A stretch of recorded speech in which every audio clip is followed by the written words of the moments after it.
សម្រាប់ខ្ញុំគិតថាសំខាន់ពីព្រោះខ្ញុំចង់ដឹងថាតើការបងសងត្រឡប់របស់ខ្ញុំនឹងមានការយឺតយ៉ាវឬក៏អត់សូមគោរពជម្រាបសួរលោកស្រីអ្នកនាងកញ្ញាជាទីគោរពសូមស្វាគមន៍លោកអ្នកនាងមកកាន់កម្មវិធីវិថីហិរញ្ញវត្ថុឬ Financial Street កម្មវិធីរបស់យើងគឺធ្វើឡើងក្នុងគោលបំណងអប់រំនិងផ្ដល់ចំណេះដឹងផ្នែកហិរញ្ញវត្ថុទៅដល់ប្រជាជនកម្ពុជាជារួមលោកស្រីដឹងទេថារបាយការណ៍ហិរញ្ញវត្ថុនេះគឺពិតជាមានសារៈសំខាន់ណាស់ប៉ុន្តែយើងច្រើនតែមើលរំលងនិងមិនបានត្រួតពិនិត្យទៅលើរបាយការណ៍ឥណទានដែលវាបញ្ជាក់ពីសុខភាពហិរញ្ញវត្ថុផ្ទាល់ខ្លួនបន្តិចទៀតនេះយើងនឹងទៅជជែកយ៉ាងស៊ីជម្រៅជុំវិញប្រធានបទចំណេះដឹងអំពីរបាយការណ៍ហិរញ្ញវត្ថុតែមុននឹងចូលទៅកាន់កិច្ចពិភាក្សារបស់យើងសូមអញ្ជើញលោកអ្នកនាងទស្សនានៅវីដេអូបទយកាដែលផលិតឡើងដោយក្រុមការងារ AMS ដូចតទៅ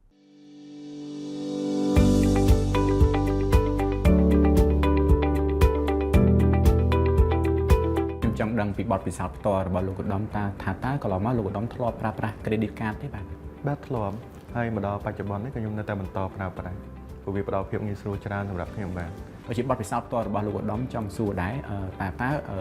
តាក់ទងមួយខាងប្រភេទ credit card ហ្នឹងយើងអាចឆែករបាយការណ៍ឥណទានបានទេបាទធ្លាប់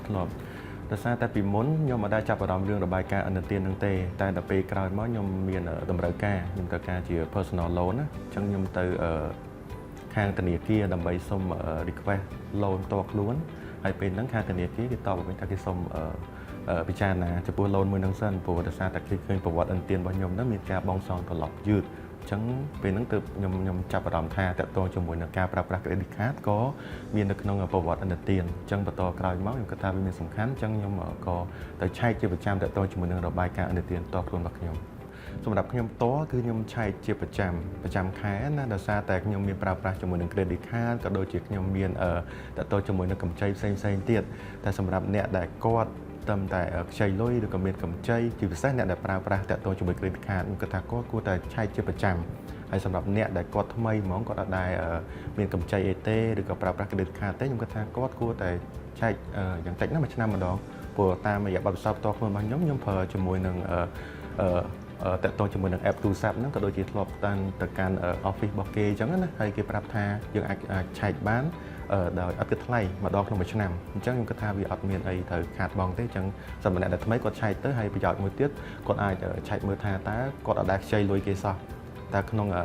ប្រវត្តិរបាយការណ៍ឥណទានហ្នឹងមានគាត់អត់អញ្ចឹងមិនមានវាអាចថាមានបញ្ហាអីមួយឬក៏មានឈ្មោះជាន់គ្នាអីអញ្ចឹងឬក៏មិនអញ្ចឹងខ្ញុំគិតថាវាជាការមួយដែលល្អដែលគាត់អាចឆែកបានហើយវាអត់គិតថ្លៃទៀតតើការឆែករបាយការណ៍ឥណទានហ្នឹងវាជួយអីគេខ្លះទៅដល់យើងផ្ទាល់ដែលយើងចាប់ផ្ដើមដឹងថារបាយការណ៍ទៀតវាសំខាន់ណាស់សម្រាប់យើងសម្រាប់ខ្ញុំគិតថាសំខាន់ពីព្រោះខ្ញុំចង់ដឹងថាតើការបងសងត្រឡប់របស់ខ្ញុំនឹងមានការយឺតយ៉ាវឬក៏អត់អញ្ចឹងទៅហើយនៅពេលដែលខ្ញុំឆែករបាយការណ៍ឥណទានហ្នឹងខ្ញុំអាចដឹងទៀតថាតើខាងធនាគារដែលខ្ញុំបាន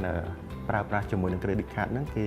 បញ្ចូលជាមួយនឹងព័ត៌មានបងសងត្រឡប់របស់ខ្ញុំហ្នឹងដូចម្តេចដែរតើមានបញ្ហាអីមានកំហុសអីអត់ព្រោះតែពេលដែលខ្ញុំមានតម្រូវការចាំបាច់អញ្ចឹងខ្ញុំអាចមានគេហៅថាទំនុកចិត្តខ្លួនឯងហើយខ្ញុំគិតថាវានឹងបាត់ជាមិនចំណាយពេលយូរទេព្រោះបើសិនជារបាយការណ៍ទិន្នទានរបស់ខ្ញុំត្រឹមត្រូវហើយជាបទពិសោធន៍ផ្ទាល់ដោយសារតែលោកឧត្តមបានមានបទពិសោធន៍ផ្ទាល់ធ្លាប់ឆែកធ្លាប់អីអញ្ចឹងបងប្អូនយើងផ្សេងទៀតដែលលោកអត់ទាន់បានដឹងពីរបៀបនៃការឆែកពីរបាយការណ៍ទៀតថាគាត់ត្រូវធ្វើម៉េចបើចង់បញ្ជាក់កន្លែងហ្នឹងដែរបាទការដំបូងឡើយគឺខ្ញុំទៅផ្ទាល់ទៅខាងធនាគារដែលខ្ញុំខ្ចីលុយអញ្ចឹងគេចាប់ផ្ដើមសុំ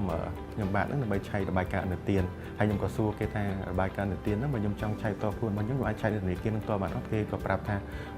ខ្ញុំហ្នឹងអាចទៅឆែកនៅខាង office របស់ CBC បាទហើយខ្ញុំទៅដល់ខាង CBC ហ្នឹងគេក៏ណែនាំថាបងអាចមកបន្តក៏បានឬក៏បើសិនជាខ្ញុំបានដំបូងអញ្ចឹងគេណែនាំតាក់ទងជាមួយនឹង app អញ្ចឹងខ្ញុំឃើញថាការប្រើប្រាស់ app ហ្នឹងគឺមានភាពងាយស្រួលច្រើន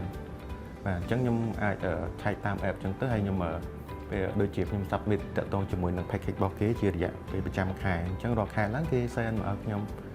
គាត់តែមើលតាក់ទងជាមួយនឹងរបាយការណ៍ report របស់ខ្ញុំទូរស័ព្ទដៃរបស់ខ្ញុំគឺវាស្រួលមែនតើនៅពេលដែលយើងរក្សាប្រវត្តិឥណទានហ្នឹងវាល្អថាតើវាជួយអីគេខ្លះដល់យើងសម្រាប់ខ្ញុំណាខ្ញុំគិតថាយើងប្រទេសយើងឆ្លងការតាក់ទងមួយវិបត្តិ COVID នឹងហើយតាក់ទងមួយហិរញ្ញវត្ថុបើយើងត្រូវការបន្តខាងធនាគារយើងគួរតែជាគំរូល្អមួយក្នុងការសងត្រឡប់ឲ្យទាន់ពេលអញ្ចឹងទៅហើយក្នុងពេលហ្នឹងដែរការឆែករបាយការណ៍ឥណទានហ្នឹងក៏វាប្រសើរដែរព្រោះខ្ញុំគិតថាខ្ញុំខ្លាចការពារខ្លួនឯងមិនដឹងខាងធនាគារគាត់ មានអតិថិជនឬគាត់មានការរវល់អីគាត់ដាក់របស់ខ្ញុំខុសចឹងទៅដល់ពេលខ្ញុំបត់សោតជាក់ស្ដែងខ្ញុំទៅធនាគារផ្សេងហើយទៅឆែកចឹងទៅឃើញថាមានការយឺតយ៉ាវចឹងខ្លួនឯងអត់ដឹងចឹងអត់មានអីទៅតាមដានខ្លួនឯងដល់ពេលខ្ញុំទៅឆែករបាយការណ៍អនុទានហើយខ្ញុំមានទៅវេមានវិធីសាស្ត្រក្នុងការកែ report ផ្ទាល់ខ្លួនរបស់ខ្ញុំប្រចាំខែចឹងទៀតចឹងវាងាយស្រួលសម្រាប់ខ្ញុំមែនតើចឹងខ្ញុំគិតថាប្រជាពលរដ្ឋទាំងអស់គួរតែចូលរួមឆែករបាយការណ៍អនុទានផ្ទាល់ខ្លួនរបស់ខ្លួនឯងចឹងណាព្រោះដូចខ្ញុំខ្ញុំមានតាក់ទងជាមួយនឹងកម្ចីផ្ទាល់ខ្លួនមានការប្រើប្រាស់ credit card ចឹងខ្ញុំគិតថាអ្នកផ្សេងទៀតគាត់អាចនឹងមានកម្ចីច្រើនជាងខ្ញុំទៀតចឹងពេលខ្លះគាត់អាចនឹងរវល់ឬក៏អាចនឹងគាត់អត់ចាប់អារម្មណ៍ថាគាត់បងសងត្រឡប់ទៅវិញជាមួយធនាគារនេះជាមួយនឹងការប្រើប្រាស់តជាមួយនឹង credit card របស់គាត់ឬក៏កម្ចីផ្សេងៗទៀតទាន់ពេលអត់អញ្ចឹងបើគាត់មានរបាយការណ៍អនុទានហ្នឹងគាត់មើលចឹងទៅគាត់ដឹងខ្លួនឯងហើយគាត់អាចដឹងទៀតថាធនាគារទី1ធនាគារទី2ទី3ហ្នឹងបញ្ចូលនៅតាក់ទងនឹងប្រវត្តិការបងសងត្រឡប់របស់គាត់ហ្នឹងមិនដែរចឹងទៅអានេះគឺវាជួយច្រើនមកលោកឧត្តមមានកលឹះសំខាន់អ្វីខ្លះដែរដើម្បីរក្សាប្រវត្តិអនុទានរបស់ខ្លួនបានល្អបាទសម្រាប់ខ្ញុំអញ្ចឹងខ្ញុំគិតថាមានតែពីរទេទី1គឺយើងដឹងខ្លួនយើងហើយបើយើងខ្ចីលុយធនាគារយើងខ្ចីលុយខាងស្ថាប័នគេយើងចាយ credit card អញ្ចឹងរាល់ពេលដែលយើងទៅបងសងត្រឡប់របស់គេគឺបងឲ្យទៀងទាត់ពេលទៅពេលយើងទៅខ្ចីយើងនិយាយមួយគេថាដូច credit card របស់ខ្ញុំនិយាយមួយគេថាខ្ញុំនឹងសងគេនៅពេលណានៅដើមខែឬក៏ចុងខែអញ្ចឹងទៅអញ្ចឹងដល់ពេលហ្នឹងធម្មតាបើយើងចាយលុយ credit card របស់គេនឹងចេញជាសារមកយើងណាថាយើងចាយក្នុង amount នឹងកម្រិតប៉ុណ្ណាអស់ប៉ុណ្ណាហើយអញ្ចឹងដល់ខែក្រោយយើងសងគេតាមហ្នឹងទៅហើយតាក់ទងមួយការខ្ចីកម្ចីតាមធនាគារដូចជាកម្ចីផ្ទាល់ខ្លួនឬកម្ចីផ្សេងៗហ្នឹងយើងសងត្រឡប់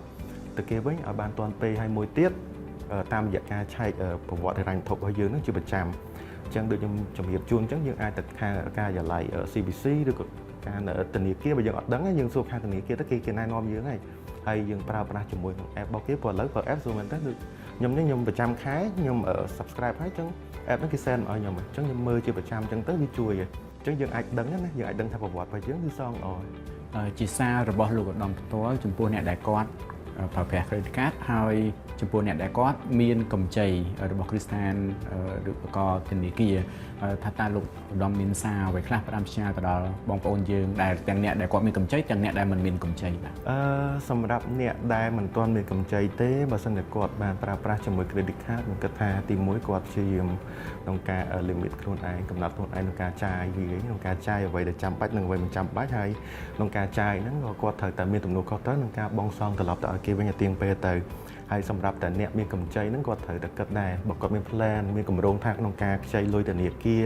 មិនថាកម្ចីផ្ទាល់ខ្លួនកម្ចីក្នុងផ្នែកណាមួយផ្នែកអាជីវកម្មអីចឹងទៅគាត់គិតថាតើលទ្ធភាពនៃការបង់សងត្រឡប់របស់គាត់ហ្នឹងក្នុងកម្រិតណាពុទ្ធនាគារគេសិក្សាតាមហ្នឹងហើយសិក្សាយើងថាយើងគួរអាចខ្ចីក្នុងកម្រិតណាតែខ្លួនយើងផ្ទាល់យើងត្រូវដឹងពីខ្លួនឯងដែរអញ្ចឹងដឹងខ្លួនឯងតាមមិនគឺតាមការចាយវាលុយ credit card ការចាយប្រចាំថ្ងៃក៏ដូចជាការឆែកប្រវត្តិអន្តរាយតខ្លួនរបស់ខ្លួនឯងអញ្ចឹងពេលដែលយើងឆែកប្រវត្តិអន្តរាយតខ្លួនឯងយើងឃើញទម្លាប់របស់យើងថាយើងក្នុងការបង់សងត្រឡប់របស់យើងក្នុងលទ្ធភាពរបស់យើងក្នុងការរកចំណូលនិងការចំណាយហ្នឹងវាសមត្ថគ្នានៅអញ្ចឹងបើសិនតែឃើញថាប្រវត្តិអន្តរាយរបស់យើងល្អហើយយើងសងត្រឡប់គេបានទៀងទាត់ហើយអញ្ចឹងមានន័យថាអាការរកចំណូលរបស់យើងនិងការចាយវារបស់យើងហ្នឹងវាមានតុល្យភាពស្មើគ្នាហើយបើសិនជាយើងគិតថាយើងមានគម្រោងក្នុងការមានកម្ចីធំណាមួយចឹងទៅវាអាចថាមានផ្ដល់ទំនុកចិត្តដល់យើងហើយតាមធនាគារគេទុកចិត្តយើ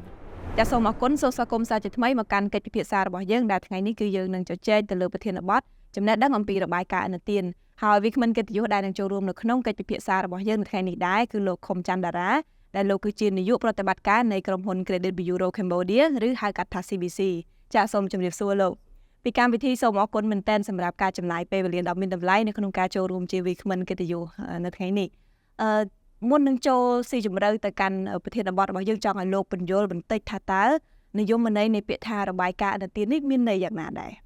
បាទអរគុណ MC ពាក្យថារបាយការណ៍អនុទានបើនិយាយពីរបាយការណ៍គឺកំណត់ត្រាហើយតែអនុទានគឺការប្រើប្រាស់កម្ចីអញ្ចឹងរបាយការណ៍អនុទានមានន័យថាគឺជាកំណត់ត្រាឬគឺជាប្រវត្តិនៃការប្រើប្រាស់ប្រាក់កម្ចីរបស់អតិថិជនជាមួយនឹងគ្រឹះស្ថានធនាគារឬមីក្រូហិរញ្ញវត្ថុផ្លូវការបាទអានឹងជាព័ត៌មានសង្ខេបអាហ្នឹងវាមានសារៈសំខាន់យ៉ាងម៉េចទៅសម្រាប់ប្រជាជននៅក្នុងការឆែករបាយការណ៍អនុទាននេះវាពិតជាមានសារៈសំខាន់បើយើងមើលតកតងនឹងគ្រឹះស្ថានដោយសារយើងមានច្បាប់យើងមានប្រកាសពីធនាគារជាតិនៃកម្ពុជាមានថា ដើម្បីលើកកម្ពស់ទាក់ទងនឹងការផ្ដល់អន្ទានប្រកបដោយការទទួលខុសត្រូវហើយនិងប្រសិទ្ធភាពហើយដើម្បីកាត់បន្ថយនឹងហានិភ័យអន្ទានដែលកើតមានឡើងណាអញ្ចឹងគ្រប់គ្រឹះស្ថានធនាគារឬមីក្រូហិរញ្ញវត្ថុដែលនៅក្រោមការគ្រប់គ្រងរបស់ធនាគារជាតិឬអាណាព្យាបាលរបស់ធនាគារជាតិគឺទាមទារឲ្យប្រើប្រាស់របាយការណ៍អន្តទានដើម្បីជាឧបករណ៍មួយដើម្បីជួយគាត់ក្នុងការអាចកាត់បន្ថយទាក់ទងហានិភ័យអន្តទានអញ្ចឹងមានរាល់ការផ្ដល់អន្តទានដោយគ្រឹះស្ថានធនាគារទាំងគ្រប់ផ្លូវការហ្នឹងគឺទាមទារឲ្យប្រើប្រាស់របាយការណ៍អន្តទានអញ្ចឹងណាត្រូវការ check អញ្ចឹងអតិថិជនពិតជាសំខាន់ត្រូវតែធ្វើម៉េចឲ្យប្រព័ន្ធឲ្យការប្រើប្រាស់ប្រវត្តិអន្តទានរបស់ខ្លួនឯងល្អដែរអាហ្នឹងណាដែលយើងអាចមើលឃើញថាបើសិនជាប្រវត្តិអន្តទានរបស់គាត់ល្អទីមួយគាត់អាចនឹងកសាងកេរ្តិ៍ឈ្មោះផ្នែករ៉ាញ់ថុរបស់គាត់មានថាគ្រឹះស្ថានអាចនឹងផ្ដល់អន្តទានគាត់បានលឿនជាងមុនហើយមួយទៀតគាត់អាចទទួលបាននៅលក្ខណៈពិសេសទាក់ទងនឹងការចុះការប្រាក់ជាងធម្មតាប្រវត្តិរបស់គាត់ល្អគាត់អាចចុះការប្រាក់ជាងធម្មតាអាចថាអមថាយើងកម្រិតណាមួយយើងអាចទៀបជាងនឹងហើយទំហំអន្តទានរបស់គាត់ប្រហែលជាអាចបានរៀងខ្ពស់ជាងធម្មតាដែរអាហ្នឹងណាបាទហើយគាត់អាចបានលឿនជាងមុនដែរអាហ្នឹងបើសិនគាត់មានប្រវត្តិអន្តទានល្អអាហ្នឹងណាចាលោកជំរាបពីសារៈសំខាន់សម្រាប់ប្រជាជននៅក្នុងការឆែករបាយការណ៍អន្តទានចុះក្រៅពីប្រជាជនសម្រាប់គ្រឹះស្ថានផ្ដល់កម្ចីឬក៏សម្រាប់វិស័យទាំងមូលតែម្ដងតើរបាយការណ៍អន្តទាននេះមានសារៈសំខាន់យ៉ាងម៉េចបាទមិញបន្ថែមពីលើតាក់ទងនឹងសម្រាប់ប្រជាជនទូទៅឯកតជនយើងឬក្រុមហ៊ុនទេសនាសម្បត្តិទានគឺយើងចំពោះគ្រឹះស្ថានយើងមានគេហៅតួអង្គ3ណាមានតួអង្គប្រជាជនឯកតជនយើងមួយហើយតួអង្គគ្រឹះស្ថានធនាគារមីក្រូហិរញ្ញវត្ថុហើយនិងសង្គមជាតិយើងអញ្ចឹងយើងចូលដល់តួអង្គទី2តាក់ទងទៅនឹងគ្រឹះស្ថានធនាគារនិងមីក្រូហិរញ្ញវត្ថុតើគាត់មានអត្ថប្រយោជន៍អីសំខាន់គឺគាត់កម្មថយគាត់ប្រើតាក់ទងរបាយការណ៍អន្តទានដើម្បីគាត់មានព័ត៌មានមួយចំនួនតាក់ទងនឹងការលទ្ធភាពអាចថាបំណុលរបស់អតិថិជនឬលទ្ធភាពបង់សងរបស់អតិថិជនអញ្ចឹងណាអញ្ចឹងគាត់អាចយកទៅប្រើប្រាស់ដើម្បីកាត់បន្ថយហានិភ័យអន្តទានរបស់គ្រឹះស្ថានគាត់ទី2ពលឿននៃការសម្រេចអន្តទានគាត់បានលឿនជាងមុនគាត់ត្រូវការចុះពេលចុះ visit អីច្រើនដងទេអញ្ចឹងមានថាគាត់អត់ត្រូវការពេលវេលាច្រើនទី3គាត់ចំណេញថវិកាច្រើនតាក់ទងនឹងការចំណាយប្រវត្តិការមួយចំនួនគាត់ត្រូវបានកាត់ដោយសារគាត់អត់ត្រូវចុះអីច្រើនដងនេះអាហ្នឹងវាជារឿងដែលសំខាន់សម្រាប់គ្រឹះស្ថានធនាគារនិងមីក្រូហិរញ្ញវត្ថុផ្លូវការហ្នឹងបាទហើយមួយទៀតហ្នឹងគឺតាក់ទងទៅនឹងសង្គមជាតិយើងវិញសង្គមជាតិយើងវិញគឺទី1គឺជួយបង្កើននៅបរិយាបន្នរ៉ាញ់ថុនៅកម្ពុជាអាហ្នឹងសំខាន់អាហ្នឹងណាមានគាត់អាច access តាក់ទងទៅនឹងរ៉ាញ់ថុតាមរយៈរបាយការណ៍អន្តទានហ្នឹងបាទហើយទី2យើងកាត់បន្ថយនៅបំណុលច្រើនលើលុបហើយទី3យើងអាចថារក្សានៅស្ថិរភាពអាចថាវិស័យធនាគារនិងមួយទៀតហ្នឹងគឺវាចូលរួមក្នុងការតាក់ទាញអ្នកវិនិយោគក្រៅប្រទេសតាក់ទងវិស័យធនាគារនោះផងដែរបើមិនបើស្រុកខ្មែរយើងបើយើងគ្រប់គ្រងតាក់ទងនឹងទូលេខតាំងពីមុនមកយើងទូលេខតាក់ទងនឹងបញ្ហាគេហៅអន្តទានមិនដំណើរការវាទាបមែនតើអញ្ចឹងយើងឃើញថាមានការចូលរួមពីអ្នកវិនិយោគស្រុកខ្មែរមានការទិញហ៊ុនទិញអីច្រើនមានតែគេចូលលុយរបស់គេវិសុកគេមកចាក់ចូលក្នុងស្រុកខ្មែរយើងដើម្បីទៅឃើញថាប្រព័ន្ធធនាគាររបស់យើងល្អអាហ្នឹងណាហ្នឹងហើយត្រឡប់វិញថាតើរបាយការណ៍អន្តទាននេះសម្រាប់ប្រជាជនគ្រប់ស្រទាប់វណ្ណៈទេឬមួយក៏យើងមានការកំណត់ដែររបាយការណ៍អន្តទានគឺគ្រប់ស្រទាប់វណ្ណៈមានន័យថាបើសិនតែគាត់ទៅស្នើសុំកម្ចីនៅធនាគារគឺធនាគារនឹង check គាត់ដែរអញ្ចឹងណាលើពីនឹងទៀតគាត់ក៏អាច check តខ្លួនរបស់គាត់បានដែរអាហ្នឹងណាឲ្យតែគាត់មានអាយុចាប់ពីអាចថា18ឆ្នាំឡើងទៅក៏មានnational ID មានថាអត្តសញ្ញាណប័ណ្ណអីផ្សេងៗគាត់អាច check បានដើម្បីគាត់អាចមើលសុខភាពហិរញ្ញវត្ថុរបស់ខ្លួនផងដែរហ្នឹងចាចុះក្នុងករណីបើសិនជាគាត់មិនធ្លាប់ខ្ចីពីមុនទេមិនដែលខ្ចីទេអញ្ចឹងថាតើគាត់នៅតែអាចឆែកបានទេឬមួយក៏តើនឹងមានរូបភាពបែបម៉េចនៅក្នុងរបាយការណ៍អន្តទានរបស់គាត់ទោះបីគាត់អត់មានប្រវត្តិនឹងការប្រើប្រាស់អន្តទានក៏យើង check ទៅក៏ឃើញដែរអញ្ចឹងប៉ុន្តែឃើញតែព័ត៌មានមួយផ្នែកជាព័ត៌មានអត្តសញ្ញាណពីខ្លួនគាត់អាហ្នឹងណាប៉ុន្តែបើសិនបើគាត់មានប្រវត្តិនៃការខ្ចីអញ្ចឹងវានឹងបង្ហាញផ្នែក4ធំទៀតអាហ្នឹងណាដូចខ្ញុំលើកមិញតើតងផ្នែកទី1តើតងនឹងព័ត៌មានអត្តសញ្ញាណខ្លួនគាត់ឈ្មោះអីគាត់កើតនៅទីណាគាត់កើតនៅថ្ងៃណាខែណាឆ្នាំណាអាស័យដ្ឋានគាត់នៅទីណាអីចឹងទៅអានោះព័ត៌មានអត្តសញ្ញាណហើយបន្តមកទៀតគឺព័ត៌មានប្រវត្តិនៃការប្រើប្រាស់សង្ខេបហ្នឹងគាត់សង្ខេបថាតើគាត់បានស្នើសុំសរុបប្រមាណដងហើយតើទំហំអន្តទានដែលគាត់ធ្លាប់ស្នើសុំនឹងសរុបប្រមាណហើយតើមកដល់ឥឡូវនេះអន្តទានដែលគាត់ជពាក់ប្រមាណដែរសរុបទាំងអស់ដែរអានោះសរុបព័ត៌មានបន្តមកយើងចូលដល់ផ្នែកទី2ទី3មួយទៀតគឺប្រវត្តិហ្នឹងគឺប្រវត្តិនៃការ check គឺយើងលម្អិតហ្មងថាតើមានស្ថាប័នណាខ្លះដែលចូល check ប្រវត្តិអន្តទានរបស់គាត់ពេលដែលគាត់ស្នើសុំអន្តទានព្រោះហ្នឹងសំខាន់ព្រោះការប្រើប្រាស់នៅព្រោះគ្រឹះស្ថានដែលជាសមាជិករបស់ CBC គឺគាត់មាន user អាចថាមានប្រតិស្រ័យ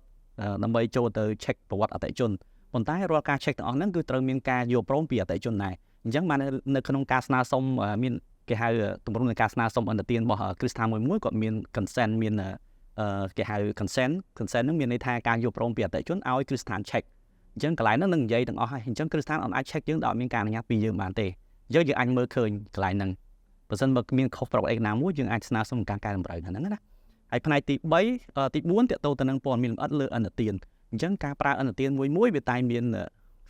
លក្ខណៈបកឥណទានមួយខ្ចីចំនួនប្រមាណខ្ចីនៅស្ថាប័នណារយៈពេលខ្ចីនឹងប្រមាណការបង់សងយ៉ាងម៉េចដែរស្ថានភាពឥណទានហ្នឹងឥឡូវមិនដែរឥណទានហ្នឹងយើងបានបង់ចប់ហើយឥណទានហ្នឹងនៅដំណើរការទេអញ្ចឹងណាហើយបំណុលឥណទានដែលយើងជំពាក់ទៅលើឥណទានមួយហ្នឹងប្រមាណហើយជាពិសេសយើងអាចមើលទៅលើ20ការបង់សង24គ្រាចុងក្រោយ24គ្រាចុងក្រោយហ្នឹងដែលបង្ហាញពីអរិយាប័ត្រនៃការប្រើប្រាស់ឥណទានរបស់យើងតើយើងបង់បានទៀងទាត់អស់រៀងរាល់ខែរៀងរាល់គ្រាហ្នឹងឧមាកាតព្វកិច្ចខ្ញុំខ្ចីធនាគាររៀងរាល់ខែខ្ញុំត្រូវបង់មួយខែ100រៀងរាល់ថ្ងៃ2តើខ្ញុំបង់ថ្ងៃ2រៀងរាល់ខែត្រូវតាម amount ត្រូវតាមចំនួនលុយហើយនឹងពេលវេលានឹងថ្ងៃ2ដែរអត់ឧទាហរណ៍ណាអញ្ចឹងបើសិនបើនៅក្នុង24គ្រាចុងក្រោយនឹងបង្ហាញពី24ខែចុងក្រោយហ្នឹងចឹងនឹងឃើញលេខ0ដែលតំណាងឲ្យការបង់សងរបស់ខ្ញុំគឺទៀងទាត់ត្រឹមត្រូវអញ្ចឹងណាអញ្ចឹងគេមើលអរិយាប័ត្រនៃការបង់សងយើងមើលកន្លែង24គ្រាចុងក្រោយបាទសុំលោកលំអិតបន្តិចកន្លែងការបង់សងត្រឡប់របស់ប្រជាជននេះថាតើយើងវិតម្លៃយ៉ាងម៉េចទៅអាចដឹងថាអតិថិជនរូបនោះគាត់មានបន្ទូលល្អនៅក្នុងការសងត្រឡប់ហើយប្រៀបធៀបជាមួយនឹងករណីមួយទៀតដែលគាត់មិនមានបន្ទូលល្អឬមួយក៏គាត់មានការ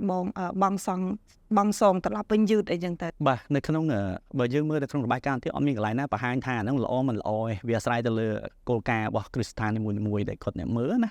អញ្ចឹងគ្រាន់យើងថានៅក្នុងរបាយការណ៍ទៀតយើងមានលេខសម្គាល់បើសិនបើការបង់សងរបស់គាត់រៀងរាល់ខែហ្នឹងឃើញលេខ0មានន័យថាការបង់សងរបស់គាត់គឺទៀងទាត់ហើយគ្រប់ចំនួនតែបើឃើញលេខ1មានន័យថាគាត់អាចយឺតនៅក្នុងនឹងអាចមួយថ្ងៃទៅ29ថ្ងៃលេខ2ពី30ដល់54ថ្ងៃទៅតាមលេខសម្គាល់អញ្ចឹងទៅប៉ុន្តែយើងអាចបន្ថែមមួយទៀតនៅក្នុងបើយើងមើលទៅលើប្រកាសទាក់ទងនឹងធនាគារជាតិកម្ពុជាយើងអាចថាមានពាក្យថាបើសិនបើអតិថិជនប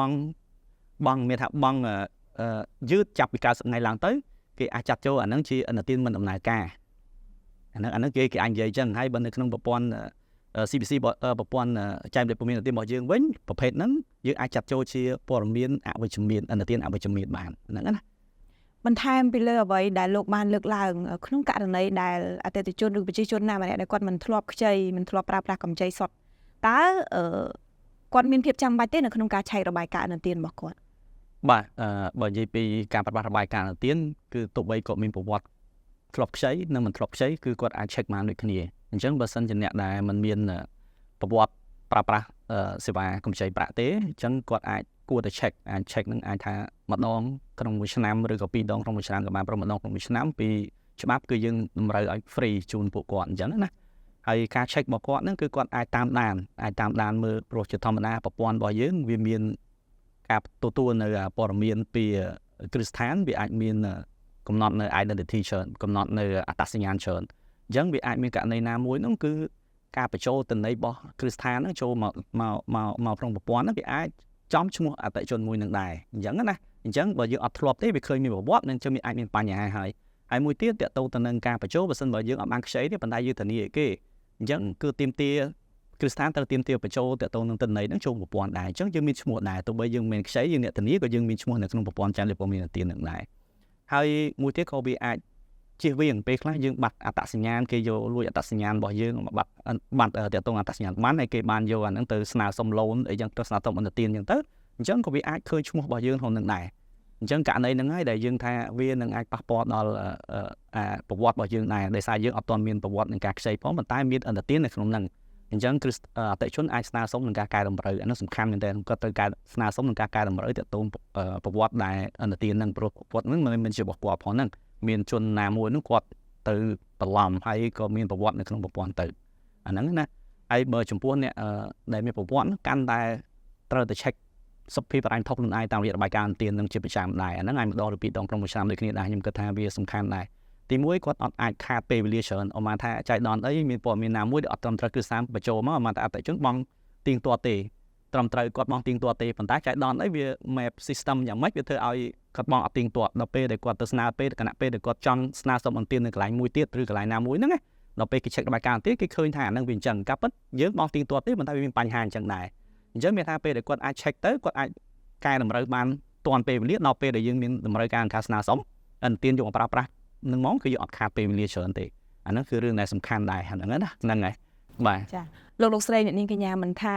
លោកស្រីធ្លាប់ប្រើប្រាស់កម្ចីឬក៏មិនធ្លាប់យើងនៅតែលើកទឹកចិត្តឲ្យលោកស្រីទៅពិនិត្យនៅរបាយការណ៍ឥណទានរបស់ខ្លួនជាប្រចាំ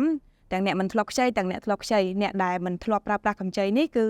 ត្រូវការពិនិត្យផ្ទៀងផ្ទាត់ដែរថាតើព័ត៌មានរបស់ខ្លួននៅក្នុងរបាយការណ៍ឥណទាននេះត្រឹមត្រូវឬក៏អត់បន្តពីចំណុចទាំងនេះដែរថាតើធ្លាប់មានករណីដែលព័ត៌មានរបស់អតិថិជននឹងខុសទេហើយបើសិនជាខុសតើអាចមកពីមូលហេតុអីខ្លះដែរ បញ្ហាតាក់ទងទៅនឹងប្រវត្តិតាក់ទងនឹងការបង់សងអាចមានករណីខុសដែរអាហ្នឹងណាយើងខុសពេលខ្លះតាក់ទងនឹងការបង់របស់គាត់តាក់ទងថាឧទាហរណ៍ចំថ្ងៃសៅរ៍អាទិត្យឧទាហរណ៍ណាហ្នឹងយើងតែងរកមើលឃើញវាមិនជាច្រើនណាប៉ុន្តែវាមានមួយចំនួនដែរប៉ាសៅរ៍អាទិត្យទៅប្រព័ន្ធមានថាអតិថិជនគាត់ថាចាំផុតសៅរ៍អាទិត្យចាំទៅបង់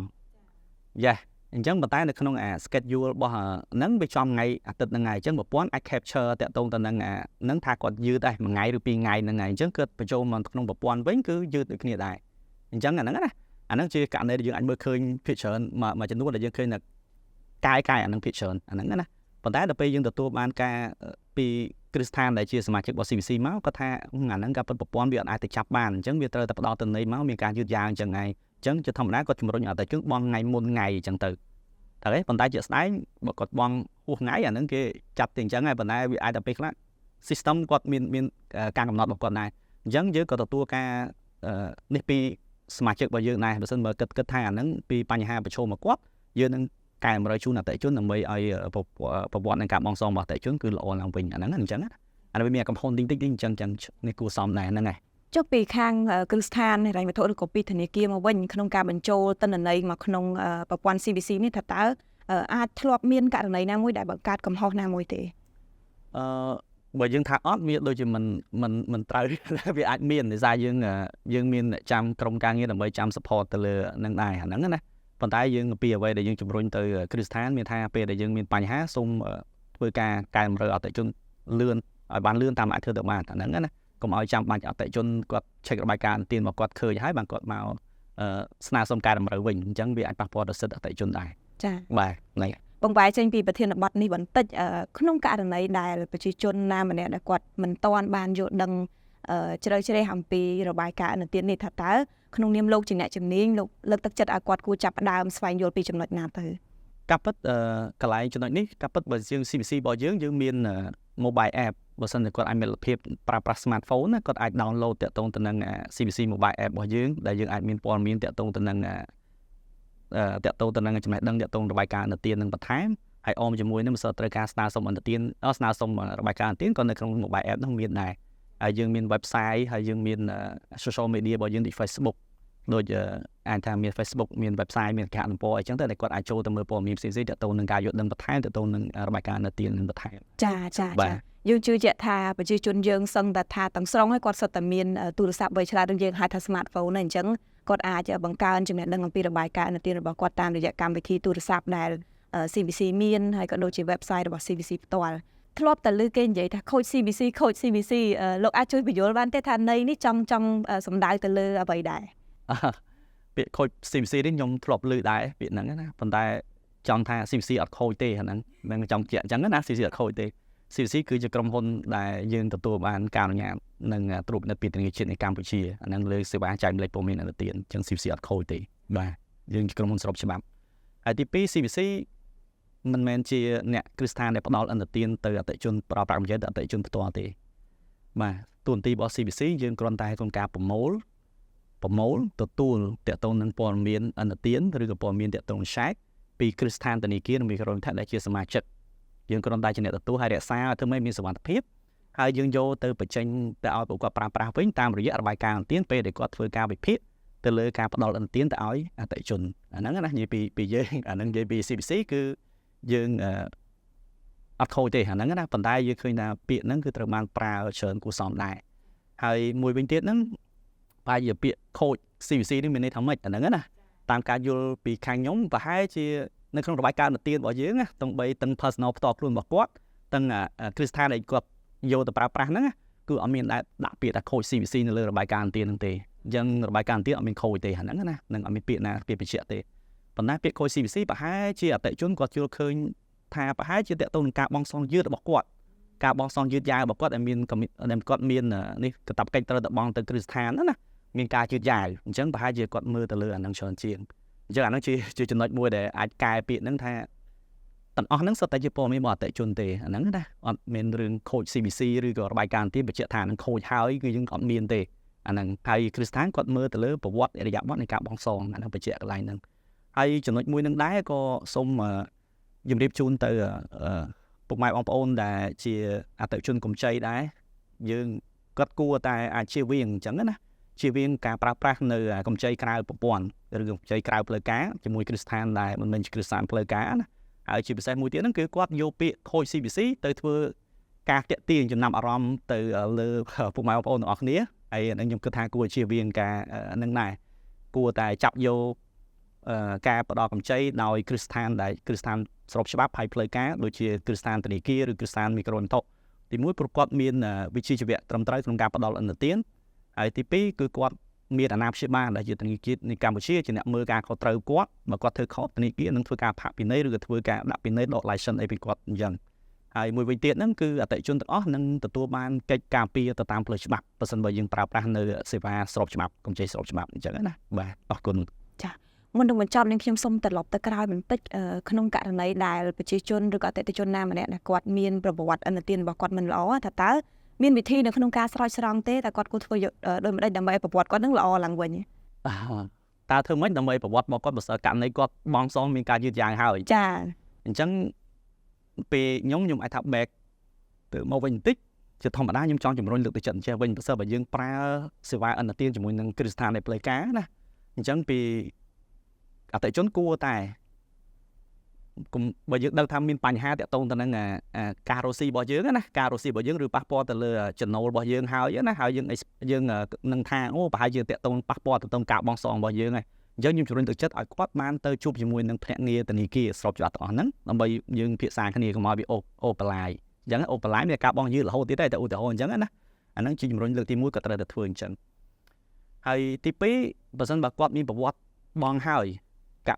មានការយឺតយ៉ាវអอกមកពី3ខែវាអាចឡើងដល់90ហើយអីហើយណាអอกមកថាឡើងដល់90ថ្ងៃហើយវាចូលលេខ3លេខ4ហើយអញ្ចឹងជាធម្មតាបើសិនបើសេដ្ឋកិច្ចគាត់ល្អឡើងវិញណា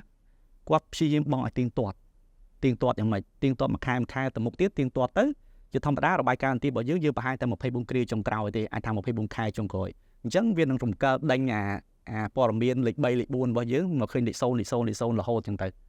អញ្ចឹងអាហ្នឹងមានថាបើសិនយើងនៅរយៈពេលនៃការបង់ដែរយើងបង់ឲ្យទៀងទាត់ទៅរយៈពេល24ខែឬយ៉ាងម៉េចវានឹងអាព័ត៌មានដែលមិនល្អរបស់យើងដែលយើងថាយើងបង់យឺតយ៉ាវកាលមុនហ្នឹងណានឹងបាត់ចេញពីរបាយការណ៍នៅទីនឹងដែរបាទហើយអាហ្នឹងជាអ្វីដែលយើងអាចជំរុញថាតកែយ៉ាងម៉េចគឺកែបែបអញ្ចឹងហើយបើយើងថាមួយទៀត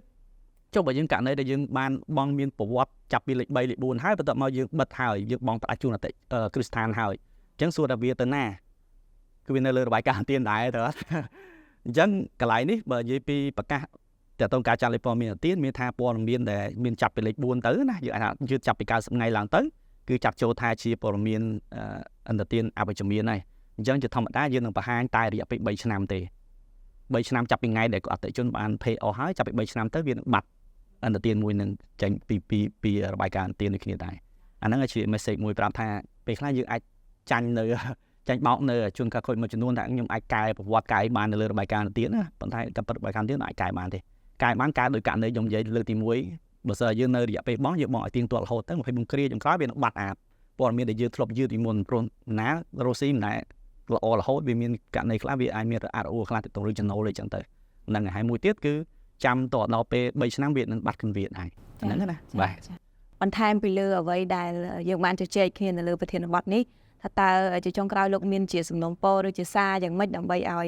ចំណេះដឹងជារួមនៅលើវិស័យនេះមានភាពល្អប្រសើរជាងមុនបើជាខ្ញុំវិញខ្ញុំសំណូមពរឲ្យប្រជាទាំងអស់គាត់អាចព្យាយាមចាប់ផ្ដើមប្រើប្រាស់របាយការណ៍អន្តទានផ្ទាល់ខ្លួនមានយើងអាចចូល check របាយការណ៍ទានផ្ទាល់ខ្លួនរបស់យើងជាប្រចាំទៅអាចថាម្ដងឬ2ដងទៅបើសិនយើងថាយើងនេះទេយើងយកមួយ free ម្ដងក្នុងមួយឆ្នាំគឺ free ជូនអញ្ចឹងណាយើងគាត់អាច check គាត់អាចកែតម្រូវព័ត៌មានដែលមិនត្រឹមត្រូវនៅក្នុងរបាយការណ៍ទានព្រោះទួនាទីរបស់ CBC គឺរក្សាព័ត៌មានដែលត្រឹមត្រូវជូនអតិថិជនអញ្ចឹងណាអញ្ចឹងគាត់ត្រូវតែឧស្សាហ៍ព្រោះពេលដែលយើងត្រូវការអន្តទានពេលខ្លះវាអាចខាតពេលវេលាច្រើនក្នុងការមកមើលរបាយការណ៍ទានឃើញថាព័ត៌មានវាអត់ទាន់ ត្រឹមត្រូវ 100% អញ្ចឹងយើងអាចមកបានពិនិត្យបានមុនយើងអាចការពារបានមុនដែរអញ្ចឹងណាយើងត្រូវហើយយើងដាក់ស្នើសុំទៅគេវិភាគឲ្យយើងទៅវាត្រូវទៅតាមនឹងដែរហើយទី2ក៏ចង់ឲ្យអតិថិជនទាំងអស់ហ្នឹងប្រើប្រាស់តាក់ទងទៅនឹងកម្ចីជាមួយនឹងកម្ចីផ្លូវការជាមួយនឹងគ្រឹះស្ថានដែលផ្លូវការដែលមានអាជ្ញាធរមានសមត្ថកិច្ចគាត់ច្បាស់លាស់អាចថាដូចធនាគារនិងមីក្រូអន្តរដែលមានការត្រួតពិនិត្យដោយធនាគារជាតិនៅកម្ពុជាគាត់គួរតែប្រើគ្រឹះស្ថានទាំងអស់ហ្នឹង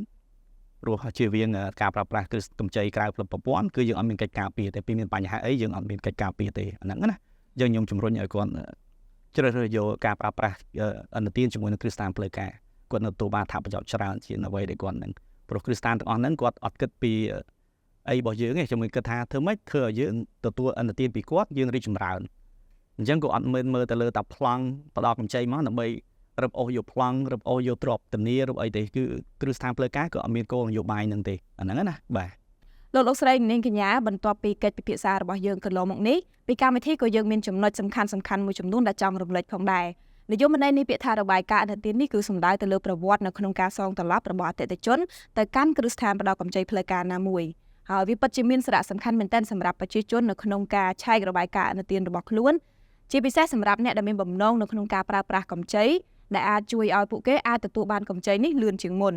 ពីកម្មវិធីយើងលើកទឹកចិត្តឲ្យប្រជាជនមានការឆែករបាយការណ៍ឥណទាននេះជាប្រចាំយ៉ាងហោចណាស់ក៏បានម្ដងនៅក្នុងមួយឆ្នាំព្រោះវាគឺជាការបញ្ជាក់អំពីសុខភាពហិរញ្ញវត្ថុរបស់ពួកគេលោកស្រីអ្នកនាងកញ្ញាប្រធានបទដែលយើងកំពុងតែជជែកយ៉ាងជក់ចិត្តកន្លងមកនេះគឺតាក់ទងជាមួយនឹងចំណេះដឹងអំពីរបាយការណ៍ឥណទានដោយសារតែពេលវេលាមានកំណត់ដូច្នេះកម្មវិធីរបស់យើងក៏បានឈានមកដល់ទីបញ្ចប់ហើយដូច្នេះពីនាងខ្ញុំជាអ្នកសម្របសម្រួលកម្មវិធីក៏ដូចជាវាគ្មិនកិត្តិយសរបស់យើងសូមអរគុណសូមគោរពលា